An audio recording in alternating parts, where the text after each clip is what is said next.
Alam mo ba, kung meron kang dry cough at nakakaranas ka ng makating lalamunan, ay maaari kang uminom ng Vicks Formula 44 kahit hindi mo ito inuman ng tubig dahil ang formulation ng Vicks Formula 44 syrup ay nag-serve as coating o protective layer para ma-relieve ang sore at scratchy o makating lalamunan. Napakahirap kapag meron kang ubo at hindi agad ito malunasan. Kaya mahalagang makapagbigay tayo ng lunas para maiwasan natin ang mga sitwasyong hindi natin inaasahan. May dalawang klase ang ubo, ang ubong may plema at ubong walang plema o yung tinatawag natin na dry cough. Kung ang iyong ubo ay walang plema, ay maaari kang makaramdam ng makati o itchy throat at ito ay dahil sa iritasyon o infeksyon sa ating lalamunan. Oo nga pala, huwag niyo naman kalimutan na mag-subscribe at i-click ang notification bell button, syempre for more videos about sa health at sa medication. Ako nga pala si Jasper, isa akong registered pharmacist at isang eksperto pagdating sa mga gamot.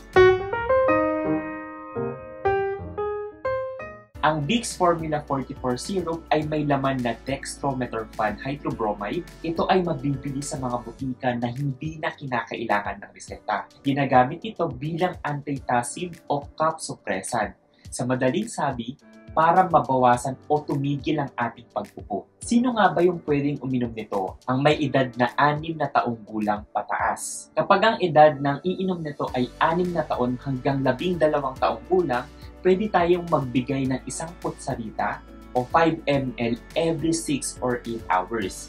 Kapag 12 years old pataas naman, ay 10 ml naman ang binibigay natin o 2 kutsarita kada 6 hanggang 8 oras. So, gaano katagal naman ito iniinom? Iniinom ito up to 7 days at pwede nang ihinto kapag hindi ka na nakakaranas ng pag-ubo anumang oras. Halimbawa, sa ikatlong araw ay nawala na yung ubo mo, ay maaari mo na itong ihinto. Hindi naman kasi ito yung tulad ng mga antibiotics na kailangan mo talagang tapusin yung buong treatment regimen o yung gamutan kahit na bumuti na yung pakiramdam mo. At dapat kapag umiinom tayo ng Vicks Formula 44 syrup ay mapapansin natin na tayo ay bumubuti matapos ng ilang doses ng pag-inom nito. Pero kung walang improvement na makita o mas lumalala pa ang pag-ubo matapos ng 7 araw, nire-recommenda na magpakonsulta na sa doktor. Pwede itong inumin ng may laman o walang laman yung sikmura. Oo nga pala, hindi rin pala ito ibinibigay kapag ang ubo mo ay may plema kasi